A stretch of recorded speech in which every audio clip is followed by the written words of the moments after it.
Hello, my name is Kim, and I work for the Pikes Peak Library District at High Prairie Library. Today we're going to capture wild yeast and use it to make our own sourdough starter. Yeast is a single-cell organism that lives in the environment around you.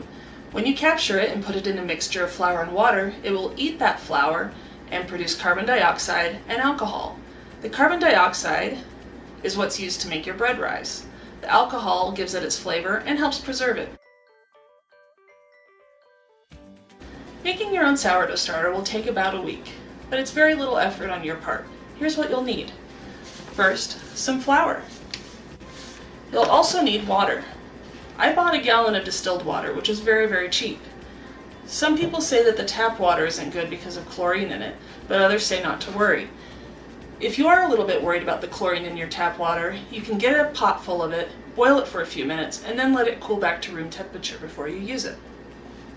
You will also need some measuring cups, and you will need a container for your yeast to rise. I chose this one because it's clear, and I can put a rubber band around it. When I put the yeast in here, it will sit there and I can mark it where the rubber band is. As it rises, it'll move past the rubber band, and that'll help me gauge whether or not it's working.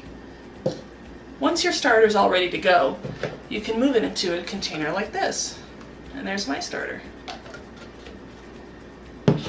You will also need a clean towel and something to mix with. I chose a fork.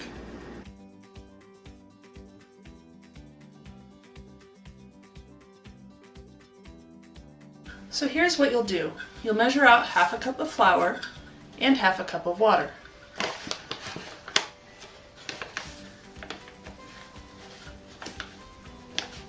Again, I am using distilled water, but if you're on well water, that will work just fine. Or you can boil water and let it cool to room temperature.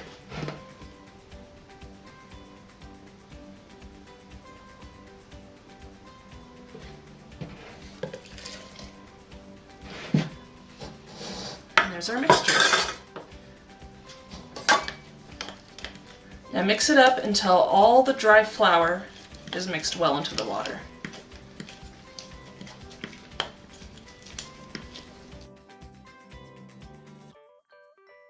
And there's your mixture. It should have a consistency of about some pancake batter. Once you're done, all you have to do is cover it up with a clean cloth. If you're using a jar with a lid, you can put the lid on as well, just don't screw it down tight. We want air to circulate, but we also want to protect this and keep stuff from falling into it. And then you just leave it for 24 hours. So now it's been 24 hours since we started our sourdough starter. Looking in here, I can see I have some bubbles, and there's a little layer of alcohol on top, which means that the yeast has been working, and it's also a little bit hungry. You might not see bubbles yet with yours, and that's okay. So the alcohol on top, that liquid, is what gives it its flavor, but this is something you can decide to pour off, or you can mix it back into your starter. I'm going to mix mine back in. So my yeast is ready to eat, so let's feed it. Today you're going to add half a cup of flour and a quarter cup of water. Here's my flour.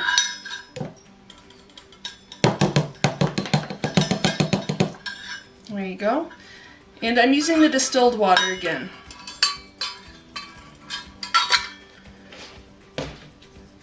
You can just use your tap water. If you want to dechlorinate it by boiling it, that's fine. You can also choose to use bottled water. There's my quarter cup of water. And let's mix that in really well. Alright, here's my starter. There we go. And I'm just going to cover it up again, and we're going to let it sit for another 24 hours. So we'll check back tomorrow. We're now on day 3 of working with our sourdough starter, and here's the next step. I've removed my starter from the cup because we're going to throw away about half of this. So I wanted to have a rough idea of how much I had, and it looks like I have about a cup. So I'm going to put half a cup of my dough back into here. Pretty sticky. And then we're going to continue feeding it with the flour and water. You'll be doing this step every day for the next few days.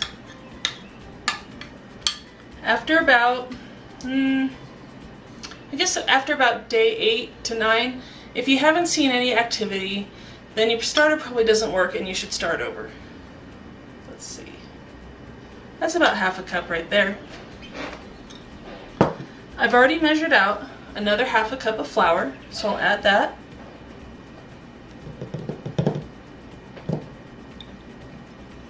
Lost a little bit there.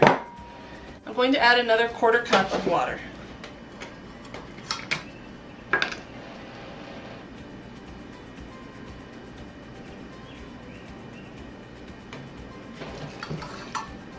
And this is where the rubber band will come in handy too.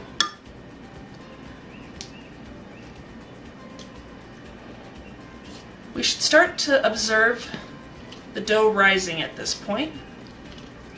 And once it starts about doubling in size, then you know your starter is ready to go.